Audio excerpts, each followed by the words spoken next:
السلام عليكم ورحمة الله وبركاته. بسم الله الرحمن الرحيم. الحمد لله رب العالمين، والصلاة والسلام على أشرف المرسلين وعلى آله وأصحابه الفائزين. أما بعد. നമ്മുടെ ആദരണീയരായ അധ്യക്ഷർ ബഹുമാനപ്പെട്ട ഹനീഫ ഹാജി, മുൻ അധ്യക്ഷൻ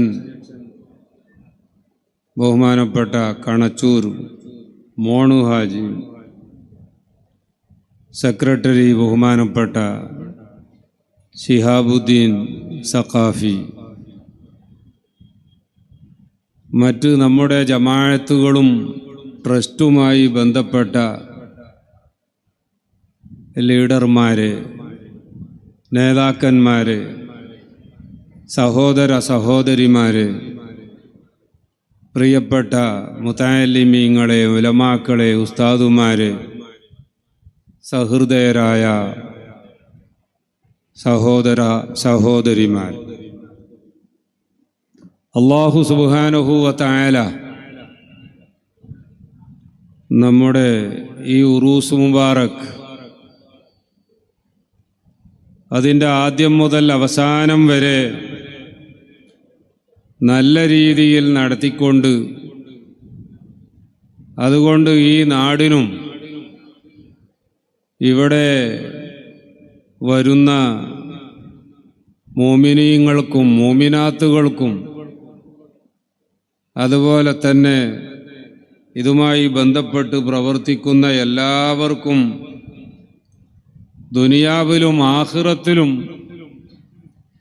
വലിയ ഉപകാരമുള്ള ഒരു സൽക്കർമ്മമായി നമ്മിൽ നിന്ന് സ്വീകരിച്ച് വിജയിപ്പിച്ചു തരുമാറാവട്ടെ എന്ന് ഞാൻ ആദ്യമായി ദുആ ചെയ്യുകയാണ്.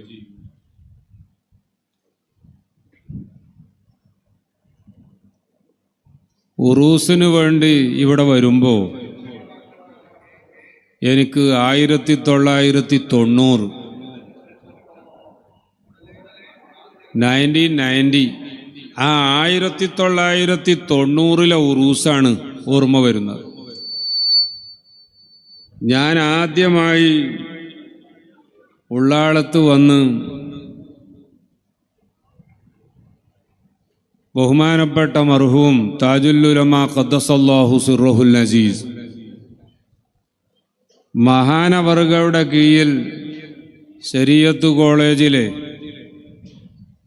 ഒരു ഖാദിമായി ജോലി ചെയ്യാൻ തുടങ്ങുന്നത് 1990 അന്നത്തെ അധ്യക്ഷർ ബഹുമാനപ്പെട്ട മർഹൂം UK ഇബ്രാഹിം ഹാജിയായിരുന്നു. ഒരു ദിവസം താജുൽ ഉലമാ ഖദ്ദസല്ലാഹു സിർറഹുൽ അസീസ് എന്നോട് റൂമിലേക്ക് വരാൻ പറയുന്നുണ്ട് എന്ന് പറഞ്ഞ് അന്നത്തെ ഒരു ഖാദിമുണ്ടായിരുന്നു, സുലൈമാൻ മദനി. ആ സുലൈമാൻ മദനി വന്നുകൊണ്ട് ഷെയ്ഖുനെ വിളിക്കുന്നുണ്ട് എന്ന്. അങ്ങനെ താജുൽ ഉലമാ ഖദ്ദസല്ലാഹു സിർറഹുൽ അസീസ് മഹാനവറുകളുടെ അടുത്ത് ചെന്നപ്പോൾ അവിടെ ബഹുമാനപ്പെട്ട UK ഇബ്രാഹിം ഹാജിയും അതുപോലെ തന്നെ ബഹുമാനപ്പെട്ട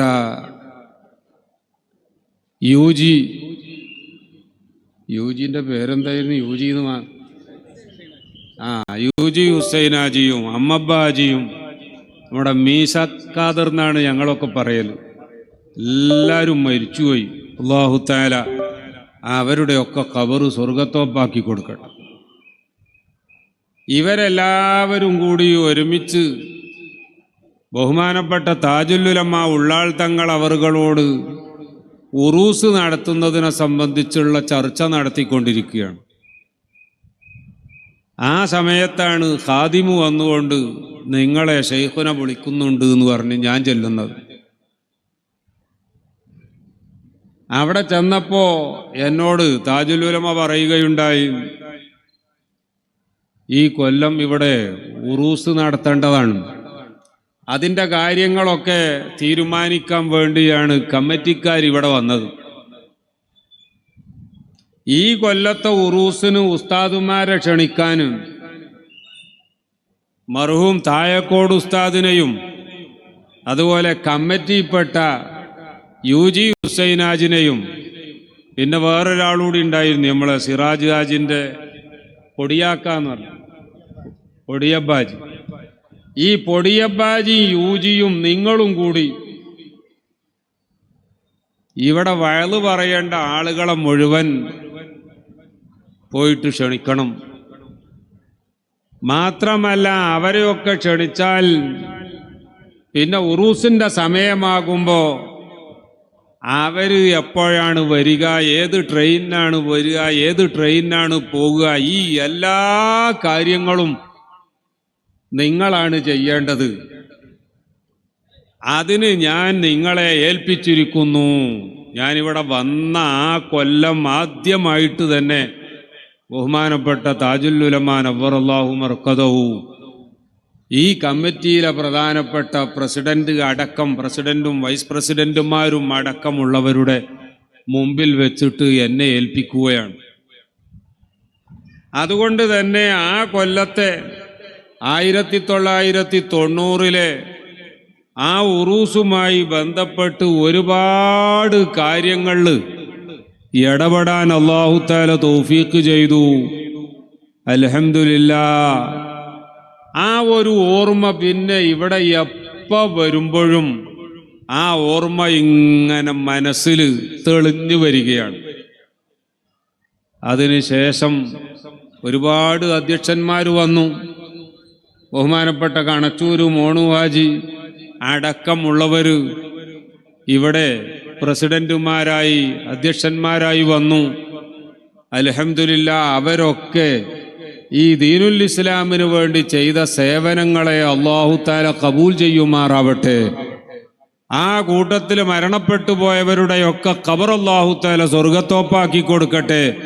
ജീവിച്ചിരിക്കുന്നവർക്കൊക്കെ അല്ലാഹു സുബ്ഹാനഹു വ തആല ദീർഘായുസ്സും ആഫിയത്തും പ്രദാനം ചെയ്യുമാറാവട്ടെ.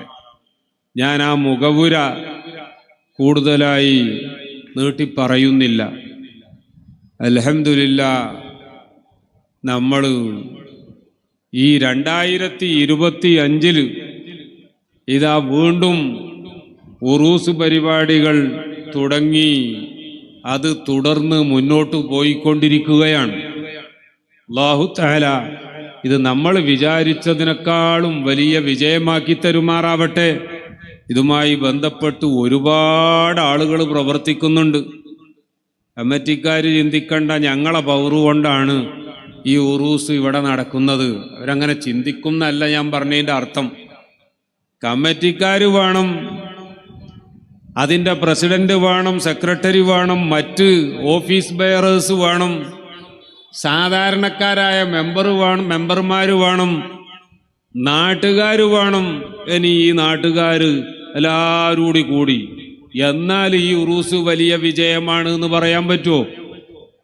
അല്ലാഹു സുബ്ഹാനഹു വ തആല ഈ പരിസരത്തും ദൂരത്തും ഒക്കെ ഉള്ള ഒരുപാട് ആയിരക്കണക്കിന് ആളുകൾക്ക് തോന്നിപ്പിച്ചു കൊടുക്കുകയാണ്.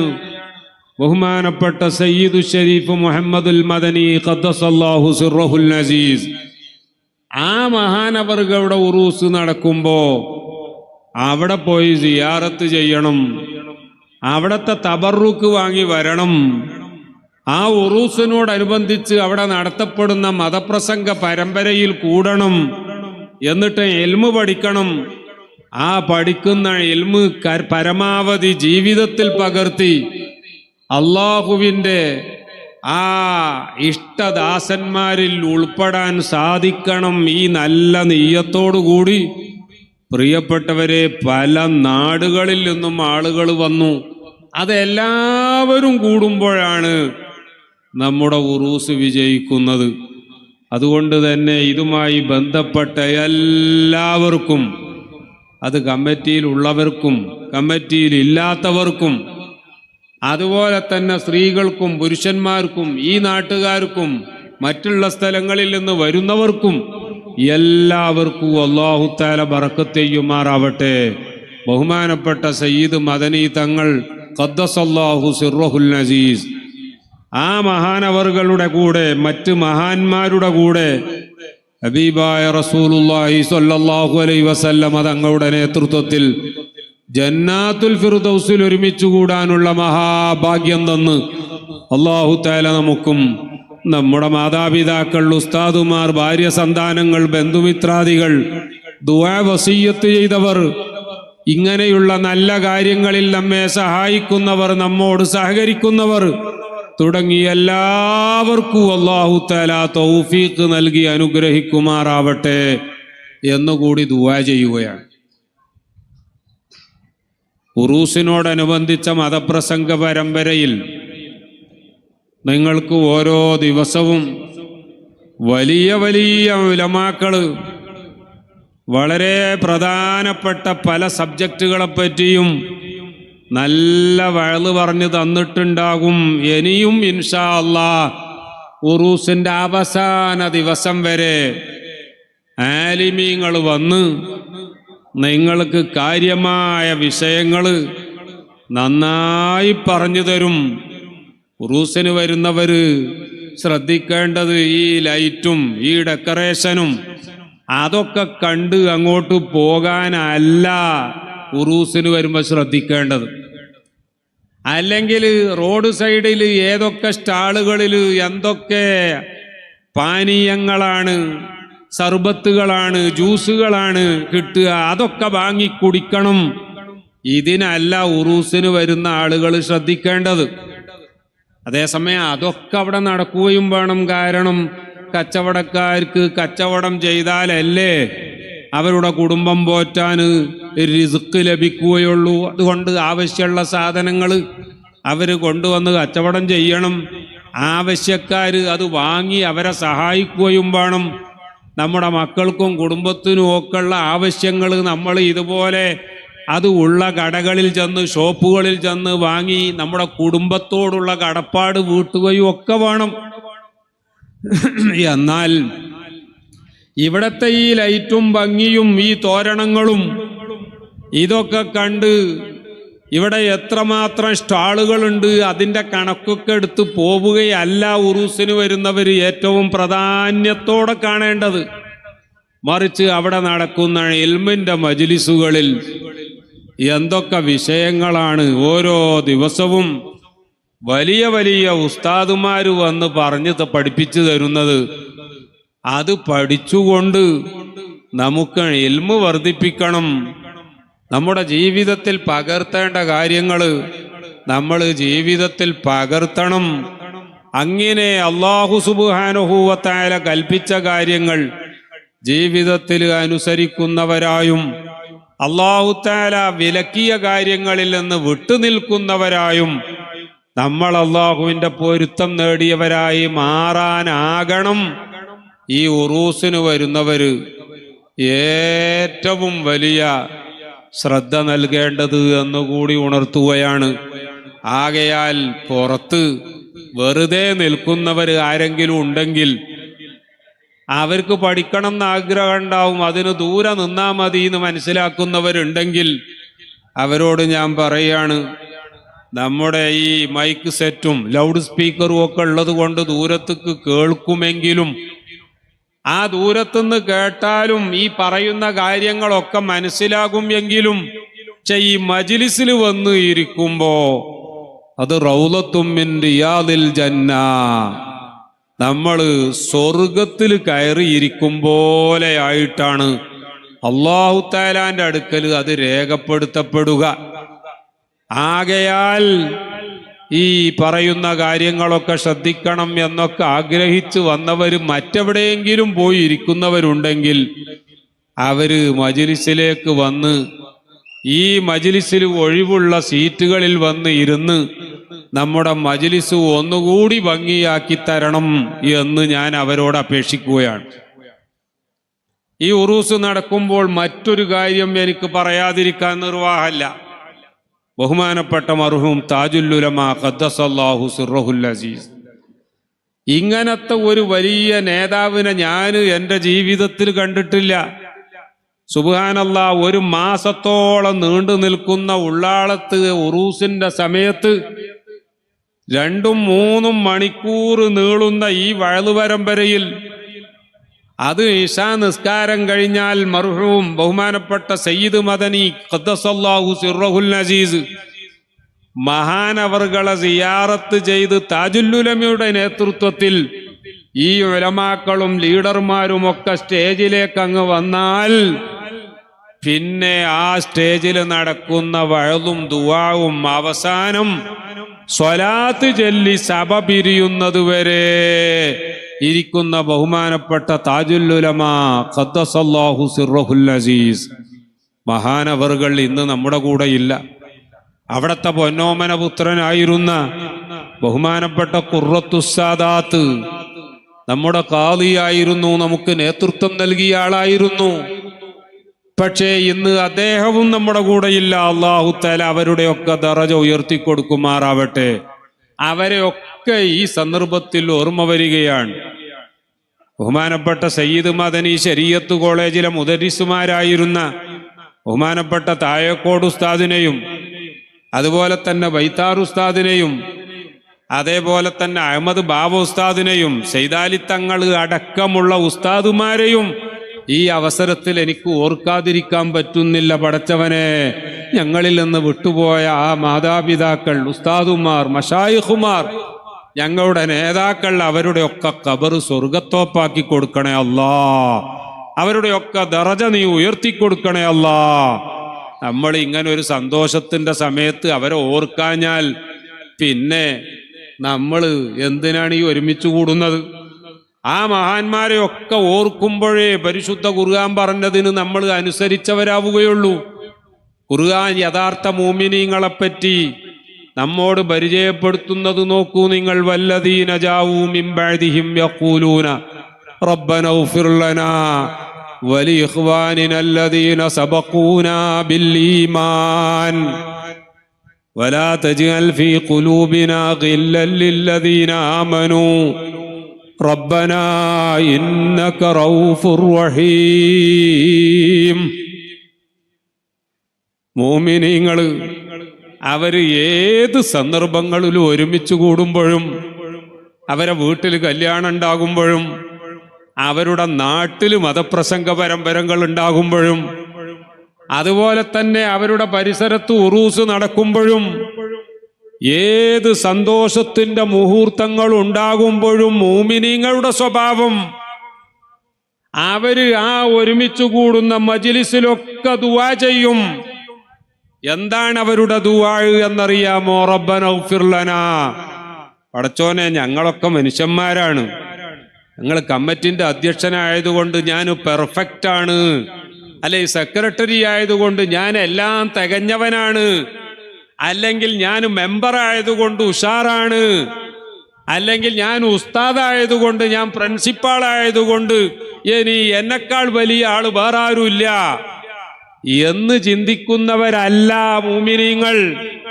ആ മുഅ്മിനീങ്ങളുടെ സ്വഭാവം എപ്പോഴും റബ്ബനാ ഇഗ്ഫിർ ലനാ, പടച്ചോനെ ഞങ്ങളെടുത്തുനിന്നൊക്കെ, പാവപ്പെട്ട മനുഷ്യരായ ഞങ്ങളിൽ നിന്നൊക്കെ അറിവില്ലായ്മ കൊണ്ടോ ചിലപ്പോൾ അറിഞ്ഞിട്ട് തന്നെയോ പല തെറ്റുകളും സംഭവിക്കാനുള്ള സാധ്യതയുണ്ട്. സാധ്യത മാത്രല്ല, ഞങ്ങളൊക്കെ അനവധി തെറ്റ് ചെയ്യുന്നവരാണ്.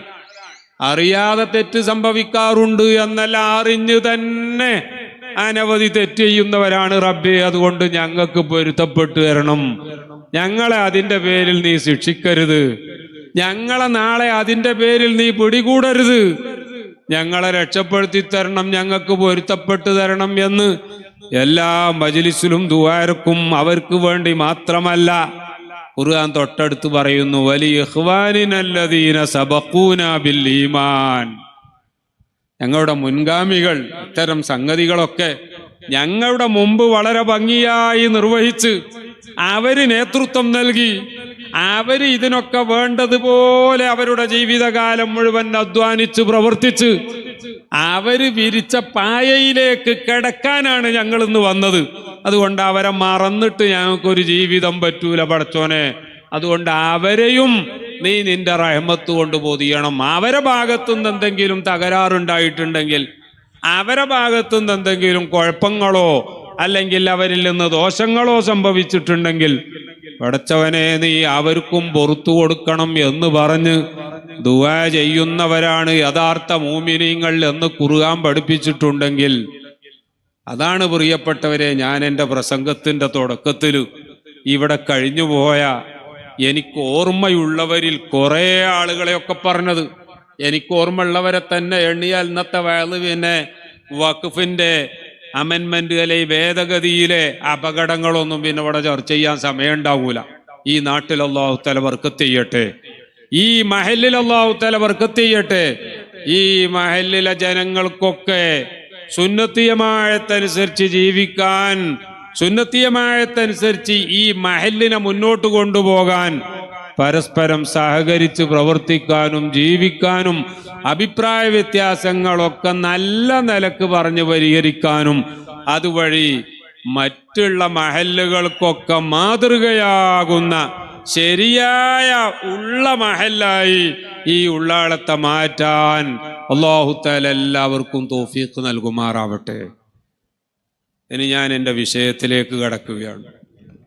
പ്രിയപ്പെട്ടവരെ, ഞാൻ നേരത്തെ തന്നെ പറഞ്ഞു, പല വിഷയങ്ങളെപ്പറ്റിയും നമ്മുടെ ഉറൂസിനോടനുബന്ധിച്ച് എക്കാലത്തും വലിയ പണ്ഡിതന്മാരുടെ നേതൃത്വത്തിൽ മതപ്രസംഗ പരമ്പര നടത്താറുണ്ട്. ഇവിടെ ഈ മതപ്രസംഗ പരമ്പര കൊണ്ട് അനേകം ആളുകൾക്ക് നല്ല ഫലമുള്ളതായി എൻ്റെ 8 കൊല്ലത്തെ ജീവിതത്തിനിടക്ക് പലരും എന്നോട് പറഞ്ഞതിൽ നിന്ന് എനിക്ക് എന്നെ ബോധ്യമുണ്ട്. അതിൽ നിസ്കാരത്തെപ്പറ്റിയും നോമ്പിനെപ്പറ്റിയും കുടുംബ ജീവിതത്തെപ്പറ്റിയും മക്കളെ വളർത്തുന്നതിനെപ്പറ്റിയും അങ്ങനെ വളരെ പ്രധാനപ്പെട്ട വിഷയങ്ങൾ നല്ല കഴിവുള്ള ഉലമാക്കൾ ഉസ്താദുമാർ ഇവിടെ വയല് പറഞ്ഞു പോകാറുണ്ട്. എന്നാൽ ഇന്ന് നമ്മുടെ ഇന്ത്യ രാജ്യത്തെ മുസ്ലിമീങ്ങളെ ബാധിക്കുന്ന ഒരു വളരെ വലിയ അപകടത്തെ സംബന്ധിച്ചാണ് എനിക്ക് നിങ്ങളോട് സംസാരിക്കാനുള്ളത്.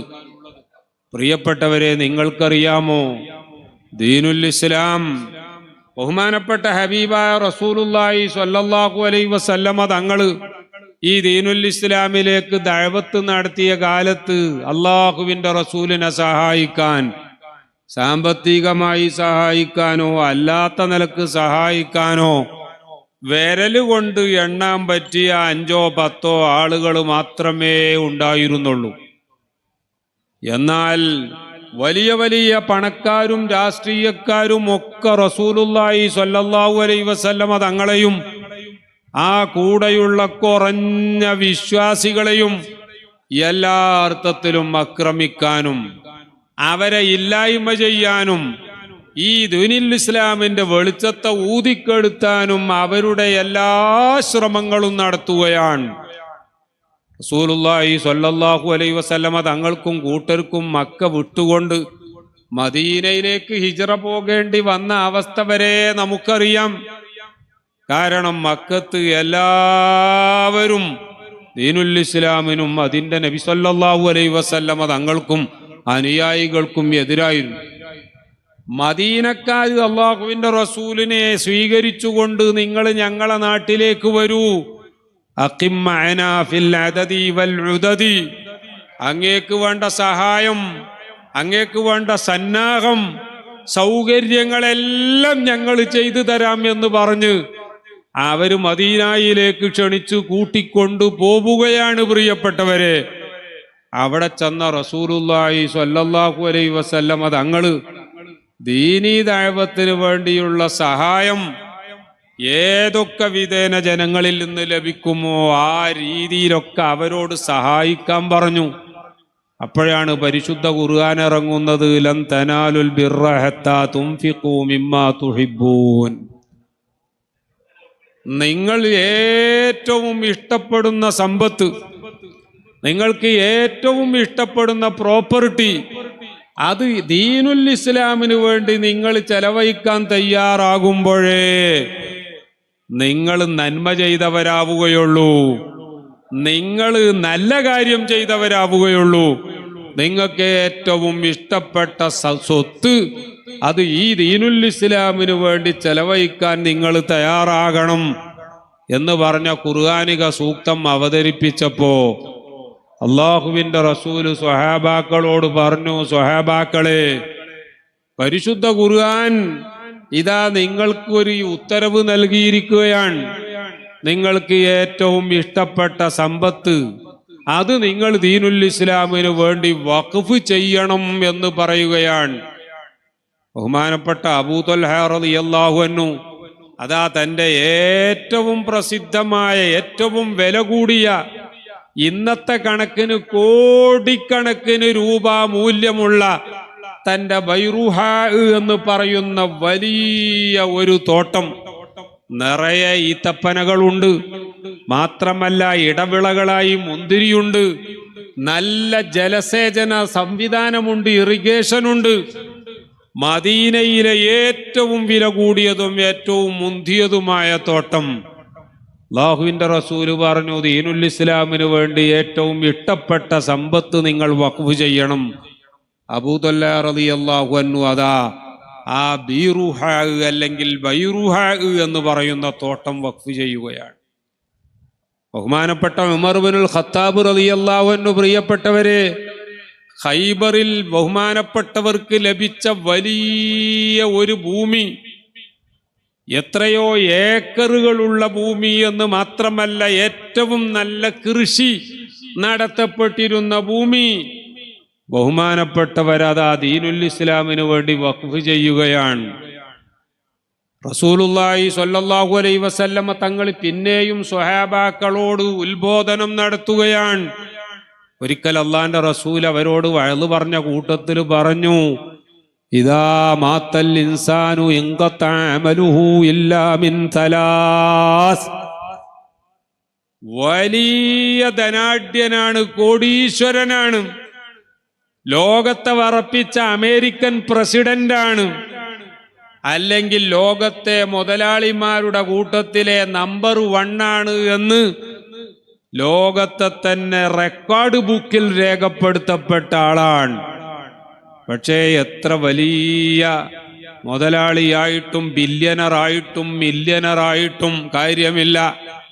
മരിച്ചു പോകുമ്പോൾ കൊണ്ടുപോകുന്നത് പ്രിയപ്പെട്ട ആ കഫൻ പുട മാത്രമാണ്. അള്ളാഹുവിന്റെ റസൂല് പറഞ്ഞു, ഇദാ മാത്തൽ ഇൻസാനു ഇൻഖത അമലുഹു ഇല്ലാ മിൻ സലാസ്. അവന് എന്നും അവശേഷിക്കണമെങ്കിൽ മരണപ്പെട്ടതിന് ശേഷവും ഫലപ്പെടുന്ന രീതിയിൽ ശേഷിക്കുന്നതായി 3 കാര്യമാണുള്ളത്. ആ 3 കാര്യത്തിൽ ഒന്നാമതായി അള്ളാഹുവിന്റെ റസൂല് പറഞ്ഞത് സ്വദഖത്തിൻ ജാരിയ, ജാരിയായ സ്വദഖയാണ്. ഈ ജാരിയായ സ്വദഖ എന്ന് പറഞ്ഞാൽ അതുകൊണ്ടുള്ള ഉദ്ദേശം വഖഫാണ് എന്ന് റസൂലുള്ളാഹി സ്വല്ലല്ലാഹു അലൈഹി വസല്ലമ തങ്ങൾ തന്നെ വിശദീകരിച്ച കാരണത്താൽ സുബ്ഹാനല്ലാഹ് മാ ബഖിയ അഹദും മിൻ അസ്ഹാബി റസൂലില്ലാഹി സ്വല്ലല്ലാഹു അലൈഹി വസല്ലം ലഹു മഖ്ദിറത്തുൻ ഹത്താ വഖഫ എന്ന് ഹദീസിൽ സ്വഹീഹായി വന്നത് കാണാം. അല്ലാഹുവിന്റെ റസൂലിന്റെ ഈ പ്രോത്സാഹനവും ഈ ഉത്ബോധനവും കേട്ടതിന് ശേഷം എന്തെങ്കിലും ചെറിയ ഒരു സ്വത്ത് തന്നെയെങ്കിലും കൈവശമുള്ള ആൾ, സ്വഹാബാക്കളെ കൂട്ടത്തിൽ എല്ലാവരും ഒന്നൊഴിയാതെ വഖഫ് ചെയ്യാൻ തയ്യാറായി എന്ന് പ്രിയപ്പെട്ടവരെ ഹദീസ് ഗ്രന്ഥങ്ങളിൽ കാണാം. ചുരുക്കി പറഞ്ഞാൽ മുസ്ലിമീങ്ങൾ വഖഫ് എന്ന് പറയുന്നതിനെ ഏറ്റവും വലിയ ഒരു പുണ്യകർമ്മമായി തന്നെ കാണാനുണ്ടായ കാരണം ഖുർആനും ഹദീസും മാത്രമല്ല സ്വഹാബാക്കളുടെയും മുൻഗാമികളുടെയും ഒക്കെ പ്രോത്സാഹനങ്ങളും ഉപദേശങ്ങളുമൊക്കെ ആ വഖഫിനെ പ്രോത്സാഹിപ്പിക്കുന്നതായിരുന്നു. ലോകത്ത് പ്രിയപ്പെട്ടവരെ ഇന്ന് ലക്ഷക്കണക്കിന് പള്ളികളുണ്ട്, മദ്രസകളുണ്ട്, ഖബർസ്ഥാനുകളുണ്ട്. അതുപോലെ തന്നെ പാവങ്ങൾക്ക് ഭക്ഷണം കൊടുക്കാൻ വേണ്ടി, യാത്രക്കാർക്ക് യാത്രാവേളയിൽ തങ്ങാൻ വേണ്ടി, അതുപോലെ തന്നെ മക്കളെ പഠിപ്പിക്കാൻ വേണ്ടി ഇങ്ങനെ മദ്രസകൾ, അതുപോലെ തന്നെ ഹോസ്റ്റലുകൾ, അതുപോലെ നാട്ടിൽ റോഡുകൾ ഉണ്ടാക്കാൻ വേണ്ടി, പാലങ്ങൾ ഉണ്ടാക്കാൻ വേണ്ടി, ജനങ്ങൾക്ക് ജീവിതത്തിലുള്ള പ്രയാസങ്ങൾ മാറി അവരുടെ ജീവിതം സുഗമമാക്കാൻ വേണ്ടി. നിങ്ങൾക്കറിയാമോ, ലോകത്ത് കോടാനുകോടി ഡോളറിന്റെ വഖഫുകൾ എല്ലാ രാജ്യങ്ങളിലുമുണ്ട് എന്ന കാര്യം നമ്മൾ ഓർക്കണം. ഇസ്ലാമില് മാത്രമാണ് ആ രീതിയിലുള്ള ഒരു വഖഫ് സമ്പ്രദായം ഉണ്ടായത് എന്ന് ബഹുമാനപ്പെട്ട ഇമാം ഷാഫിഈ റളിയല്ലാഹു അൻഹു പറഞ്ഞതായി ഇബ്നു ഹജറുൽ ഹൈതമി റളിയല്ലാഹു അൻഹു തുഹ്ഫത്തുൽ മുഹ്താജിൽ രേഖപ്പെടുത്തിയതും കാണാം. ഇങ്ങനെയുള്ള ഒരു പ്രത്യേക സംവിധാനം അത് ലോകത്ത് മറ്റെവിടെയുമില്ല. ലോകത്ത് എക്കാലത്തും നമ്മുടെ ദീനീ പ്രവർത്തനങ്ങളെല്ലാം നിലനിന്നത് ആ വഖഫ് കൊണ്ടാണ്. പള്ളി ആകണമെങ്കിൽ, അഥവാ മസ്ജിദ് ആകണമെങ്കിൽ അത് വഖഫ് ചെയ്യൽ നിർബന്ധമാണ്. ഒരു റൂം തയ്യാറാക്കി അവിടെ നിസ്കരിച്ചു എന്നതുകൊണ്ട് മാത്രം, അവിടെ ജമാഅത്ത് നടത്തി എന്നതുകൊണ്ട് മാത്രം, അല്ലെങ്കിൽ അവിടെ ജുമുഅ നടത്തി എന്നതുകൊണ്ട് മാത്രം അത് പള്ളിയാവുകയില്ല. മറിച്ച് അത് പള്ളിയായി വഖഫ് ചെയ്യണം. അങ്ങനെ ലക്ഷക്കണക്കിന് പള്ളികളും മദ്രസകളും, അതുപോലെ തന്നെ പാവങ്ങൾക്ക് താമസിക്കാനുള്ള ഹോസ്റ്റലുകളും, അനവധി സ്കൂളുകളും, മുസാഫിർ ഖാനകളും, അതുപോലെ തന്നെ കുതുബിയ്യത്ത് നടത്താനും റാത്തീബ് നടത്താനുമായി നേർച്ചയാക്കപ്പെട്ട വഖഫ് ചെയ്യപ്പെട്ട സ്ഥാപനങ്ങളും, ഇതൊക്കെ ലോകത്ത് എല്ലായിടത്തുമുള്ളതാണ് പ്രിയപ്പെട്ടവരെ. ചുരുക്കി പറഞ്ഞാൽ വഖഫ് ഇല്ല എന്ന് പറയുന്ന ഒരു സാഹചര്യം വരികയാണെങ്കിൽ ദീനുൽ ഇസ്ലാം ഇല്ല എന്ന് പറയേണ്ടി വരും. കാരണം ദീനുൽ ഇസ്ലാം നിലനിൽക്കുന്നത് ഈ വഖഫ് കൊണ്ടാണ്. അതുകൊണ്ട് തന്നെ ഇസ്ലാമിനെ ഇല്ലാതെയാക്കാൻ ഒരു വഴിയാണ് ഈ വഖഫ് ഇല്ലാതെയാക്കുക എന്നത്. ആ ഒരു രീതിയിലേക്ക് ക്രമേണ വഖഫ് ഇല്ലാതെയാക്കാൻ വേണ്ടി പ്രിയപ്പെട്ടവരെ, ഈയിടെ കൃത്യമായി പറഞ്ഞാൽ ഈ കഴിഞ്ഞ 2025 ഏപ്രിൽ 5-ാം തീയതി നമ്മുടെ ഇന്ത്യ രാജ്യത്തിന്റെ പ്രസിഡന്റ് ദ്രൗപദി മുർമു ഒപ്പുവെച്ച ഈ വഖഫ് അമെൻമെന്റ് ആക്ടിന്റെ കോപ്പിയാണ് എൻ്റെ കയ്യിലുള്ളത്. തീർച്ചയായിട്ടും നമ്മളെ സംബന്ധിച്ചിടത്തോളം ഈ വഖഫിനെ പറ്റി അറിയുന്നവരാണെങ്കിൽ, ആ വഖഫിനെ പറ്റി അറിഞ്ഞതിൻ്റെ കൂടെ ഈ വഖഫ് നിയമത്തിലെ ഭേദഗതിയെ ശരിയായി വിലയിരുത്തുകയാണെങ്കിൽ നമുക്ക് നിസ്സംശയം പറയാൻ പറ്റും, ഇത്തരം ഒരു ആക്ടിലൂടെ വഖഫുകൾ ഇല്ലാതാക്കപ്പെടാനും, വഖഫുകൾ ഇല്ലാതാകുന്നൊരു സാഹചര്യം വന്നാൽ അതോടുകൂടി ഇസ്ലാമിന്റെ ശക്തി ക്ഷയിച്ച് ഇസ്ലാമിന്റെ പ്രവർത്തനങ്ങൾ തന്നെ ഇല്ലാതെയാക്കാനുമുള്ള ഒരു ഗൂഢാലോചനയാണ് എന്ന് വഖഫ് എന്താണ് എന്നറിയുന്ന, ഈ വഖഫ് ഭേദഗതി എന്താണ് എന്ന് പഠിച്ച ഒരാളെ സംബന്ധിച്ചിടത്തോളം ഇത് ഇസ്ലാം തന്നെ ഇല്ലാതെയാക്കാൻ വേണ്ടിയുള്ള ഗൂഢാലോചനയുടെ ഭാഗമാണ് എന്ന് സംശയിച്ചു എങ്കിൽ ആ ആളെ കുറ്റം പറയാൻ കഴിയില്ല എന്ന കാര്യം ഞാൻ ആദ്യമായി നിങ്ങളെ ഓർമ്മപ്പെടുത്തുകയാണ്. പ്രിയപ്പെട്ടവരെ, നമ്മുടെ ഇന്ത്യ രാജ്യത്ത് ഈ 2025 വരെ നിലനിന്ന വഖഫ് നിയമം, പ്രത്യേകിച്ച് പറയുകയാണെങ്കിൽ വഖഫ് ആക്ട് 1995, പലപ്പോഴായി വഖഫ് നിയമത്തിൽ ഭേദഗതി വന്നിട്ടുണ്ട്. ഭേദഗതികൾ വേണ്ട എന്ന് നമ്മൾ ആരും പറയുന്നില്ല. പക്ഷേ ഇതുവരെ ഉണ്ടായിരുന്ന വഖഫ് ഭേദഗതികളൊക്കെ അത് 1995 ഭേദഗതിയാണെങ്കിലും, ഇനി 2013 ഭേദഗതിയാണെങ്കിലും, 1995 മുമ്പുള്ള ഭേദഗതികളാണെങ്കിലും, ആ ഭേദഗതികളെല്ലാം വഖഫിനെ ശക്തിപ്പെടുത്താനുള്ളതായിരുന്നു, വഖഫ് സ്ഥാപനങ്ങളെ ശക്തിപ്പെടുത്താനുള്ളതായിരുന്നു, വഖഫ് പ്രോപ്പർട്ടിയെ പ്രൊട്ടക്ട് ചെയ്യാനുള്ളതായിരുന്നു. എങ്കിൽ ഈ 2025 പാസാക്കിയ വഖഫിനെ പ്രൊട്ടക്റ്റ് ചെയ്യാനല്ല, മറിച്ച് വഖഫിനെ നശിപ്പിക്കാനുള്ളതാണ്. ആ വഖഫ് മറ്റുള്ളവർക്ക് കയ്യേറാൻ ഉതകുന്ന രീതിയിലുള്ള നിയമ ഭേദഗതിയാണ്.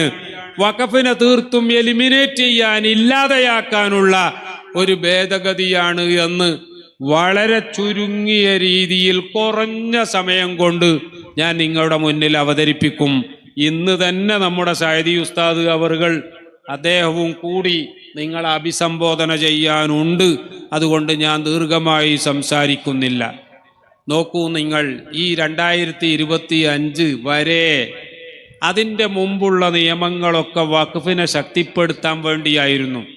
എന്തേ ബ്രിട്ടീഷുകാരുടെ കാലത്ത് പോലും, ബ്രിട്ടീഷുകാരുടെ ശേഷം ഇന്ത്യ സ്വാതന്ത്ര്യം നേടിയപ്പോൾ പോലും ഈ വഖഫ് ശരിയായ രീതിയിൽ തന്നെ നടത്താൻ വേണ്ടിയുള്ള നിയമങ്ങൾ ഉണ്ടായത് എന്തുകൊണ്ടാണ്?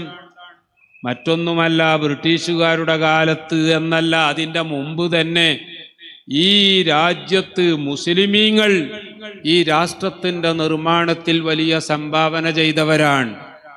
നിങ്ങൾ ആലോചിച്ചു നോക്കൂ, ലോകത്തുള്ള ടൂറിസ്റ്റുകൾ ഇന്ത്യയിലേക്ക് കാണാൻ വരുമ്പോൾ, ടൂറിസ്റ്റുകളായി വരുമ്പോൾ നിങ്ങൾക്കറിയാമോ എന്താണ് നിങ്ങൾ ഇന്ത്യയിൽ പോയി കാണാൻ പോകുന്നത് എന്ന് അവരോട് ചോദിച്ചാൽ അവര് ആദ്യം പറയും താജ്മഹൽ എന്ന് പറയും, രണ്ടാമത് അവര് പറയും കുത്തുബ് മീനാർ എന്ന് പറയും, മൂന്നാമത് അവര് പറയും റെഡ് ഫോർട്ട് എന്ന് പറയും, നാലാമത് അവര് പറയും ചാർമിനാർ എന്ന് പറയും, അഞ്ചാമത് അവര് പറയും കാശ്മീർ എന്ന് പറയും. പ്രിയപ്പെട്ടവരെ, ആ രീതിയിൽ ഇന്ത്യ രാജ്യത്തേക്ക് ലോകത്തുള്ള ആളുകൾ മുഴുവൻ വരുന്നത് എന്തിനാണ് എന്ന് പരിശോധിച്ചാൽ അതിലെ 99% കാര്യങ്ങളും ഇവിടെ ഉണ്ടായിരുന്ന മുസ്ലിമീങ്ങളുടെ കോൺട്രിബ്യൂഷൻസ് ആണ്. ഇതിൽ ബ്രിട്ടീഷുകാർക്ക് തർക്കമുണ്ടായിരുന്നില്ല, അതിനുശേഷം വന്നവർക്കും തർക്കമുണ്ടായിരുന്നില്ല. അതുകൊണ്ടല്ലേ പ്രിയപ്പെട്ടവരെ, ബ്രിട്ടീഷുകാർ പോലും മുസ്ലിമീങ്ങൾക്ക് അവരുടെ ശരീഅത്തനുസരിച്ച് തന്നെ ജീവിക്കാനുള്ള അവസരമുണ്ടാകണം, അവരൊരിക്കലും മുർത്തദ്ദായി പോകേണ്ട സാഹചര്യം ഉണ്ടാകരുത് എന്ന് മനസ്സിലാക്കിയിട്ടാണ് 1935 ശരീഅത്ത് ആപ്ലിക്കേഷൻ ആക്ട് എന്ന രീതിയിൽ ബ്രിട്ടീഷുകാർ നടപ്പാക്കി. 1939 അവര് DMMA act, dissolution of Muslim marriages act എന്ന് പറഞ്ഞുകൊണ്ട് മുസ്ലിം സ്ത്രീകൾക്ക് ഭർത്താവിന്റെ പീഡനം സഹിക്കാൻ കഴിയാതെ രക്ഷപ്പെടാൻ യാതൊരു മാർഗവുമില്ലാതെ വന്നപ്പോൾ, അറിവ് കുറഞ്ഞതിന്റെ പേരിലാണെങ്കിൽ പോലും പല മുസ്ലിം സ്ത്രീകളും ഇസ്ലാമെന്ന് പുറത്തുപോയാൽ ഞങ്ങൾക്ക് വേറെ വിവാഹം കഴിക്കാം എന്ന് തീരുമാനിച്ചു മുർത്തദ്ദാകുന്ന അവസ്ഥ വന്നപ്പോൾ പണ്ഡിതന്മാരുമായി കൺസൾട്ട് ചെയ്ത് അന്ന് ഇംഗ്ലീഷുകാരൻ പുതിയ നിയമമുണ്ടാക്കുകയാണ്. ഹനഫി മദ്ഹബില് ഫസ്ഖ് ചെയ്യാനുള്ള വകുപ്പുകൾ വളരെ കർശനമായതിനാൽ സ്ത്രീകൾക്ക് ഫസ്ഖ് ലഭിക്കാൻ പ്രയാസമാണ് എന്ന് കണ്ടപ്പോൾ മറ്റു മദ്ഹബുകളിലെ ഫസ്ഖ് ചെയ്യാനുള്ള ഗ്രൗണ്ടുകൾ കൂടി വളരെ കൃത്യമായി രേഖപ്പെടുത്തിക്കൊണ്ട് DMMA ആക്ട് 1939 1939 ബ്രിട്ടീഷുകാർ മുസ്ലിം സ്ത്രീകളെ രക്ഷപ്പെടുത്താൻ വേണ്ടിയും കൂട്ടത്തിൽ നമ്മുടെ ദീന് അടിയുറച്ച് തന്നെ നിൽക്കുന്നവർ അതിൽ അവരെ നിർത്താൻ വേണ്ടിയും നിയമമുണ്ടാക്കി. ഞാൻ പറഞ്ഞത് ബ്രിട്ടീഷുകാർക്ക് വരെ മനസ്സിലായി ഈ മുസ്ലിമീങ്ങൾ ഈ രാജ്യത്തിന്റെ അവിഭാജ്യ ഘടകമാണ്. ഞാൻ നേരത്തെ പറഞ്ഞ സംഭാവനകൾ മാത്രമാണോ മുസ്ലിമീങ്ങൾ ഈ രാജ്യത്തിന് ചെയ്തത്? ഈ രാജ്യത്തിന്റെ ഫ്രീഡം ഫൈറ്റിങ്ങിന്റെ ചരിത്രം എടുത്ത് പരിശോധിച്ചാൽ നിങ്ങൾ ചരിത്ര വിദ്യാർത്ഥികളായ നിങ്ങൾക്കൊക്കെ അറിയില്ലേ, സുബ്ഹാനല്ലാഹ്, ഒരുപാട് മുസ്ലിം പണ്ഡിതന്മാരും നേതാക്കന്മാരും ഹിന്ദു സഹോദരന്മാരോടൊന്നിച്ചു നിന്നുകൊണ്ട് ബ്രിട്ടീഷുകാരെ ഈ നാട്ടിൽ നിന്ന് നാടുകടത്താൻ പൊരുതി മരിച്ചു വീണവരാണ് എന്നുള്ള വസ്തുത ആർക്കെങ്കിലും നിഷേധിക്കാൻ കഴിയുമോ? പ്രിയപ്പെട്ടവരെ, ഞാൻ ഓർക്കുകയാണ്, ടിപ്പു സുൽത്താനെ പറ്റി കർണാടക ചരിത്രകാരനായ പാലാക്ഷ എഴുതിയ ഒരു പുസ്തകമുണ്ട്. ഞാനത് വായിക്കുന്നത് ഇവിടെ 1990 ഞാൻ നേരത്തെ പറഞ്ഞ ഉറൂസിന്റെ സമയത്ത് അന്നാണ് ആ കൊല്ലമാണ് ഞാൻ ഇവിടെ ജോയിൻ ചെയ്തത് എന്ന് പറയുകയുണ്ടായി. പാലാക്ഷയുടെ ഒരു പുസ്തകമുണ്ട്. ആ പുസ്തകത്തിന്റെ പേര് introduction of the world history എന്നാണ്.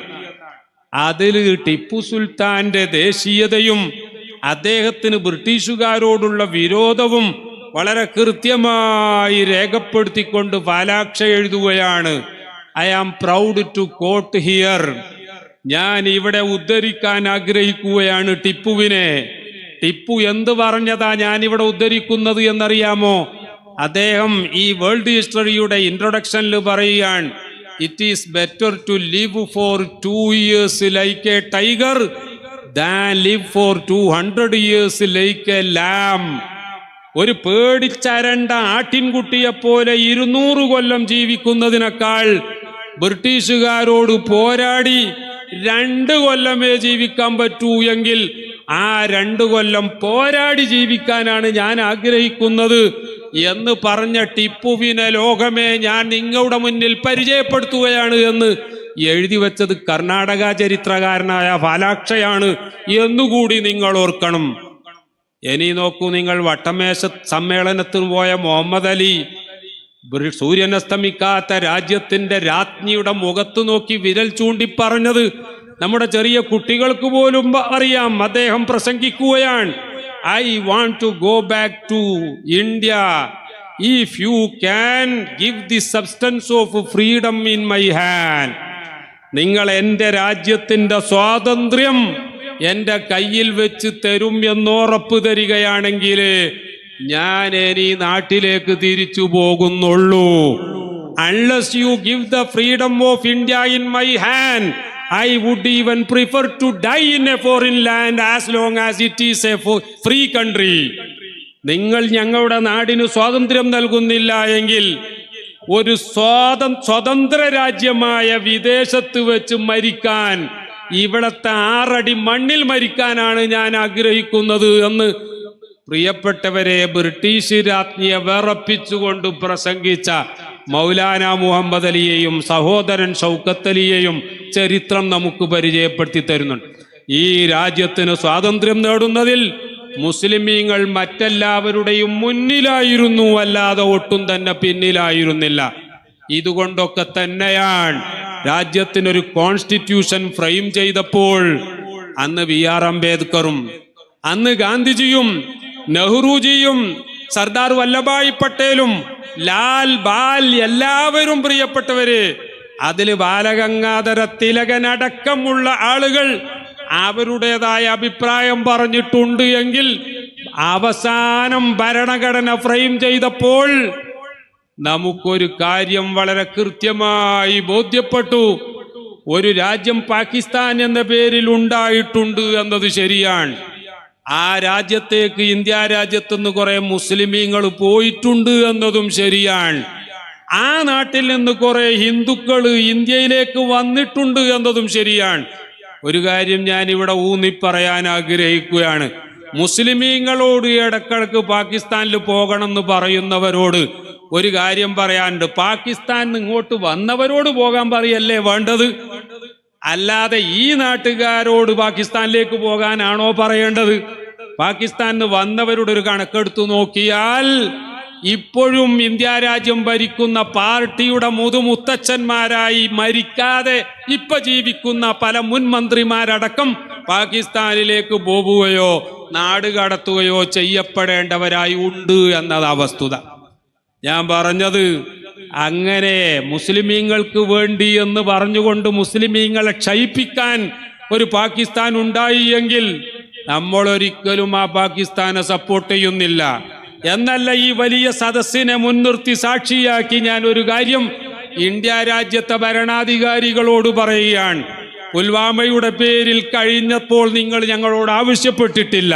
ഇനി പഹൽഗാമിന്റെ പേരിലെങ്കിലും ഈ രാജ്യത്തിന്റെ അതിർത്തി സംരക്ഷിക്കാൻ സിവിലിയൻ സർവീസ് ആവശ്യമാണ് എന്ന് ഗവൺമെന്റ് ഉത്തരവിടുന്ന സാഹചര്യത്തിൽ, അഥവാ സാധാരണക്കാരായ പൊതുജനങ്ങളും കൂടി പാകിസ്ഥാനെതിരെ ഒരു യുദ്ധത്തിന് തയ്യാറാകണം എന്ന് പറയുകയാണെങ്കിൽ ഞങ്ങളെല്ലാവരും ആ യുദ്ധത്തിൽ മുന്നിൽ തന്നെ നിൽക്കും എന്ന് പറയാൻ കൂടി ഈ വേദി ഞാൻ ഉപയോഗപ്പെടുത്തുകയാണ്.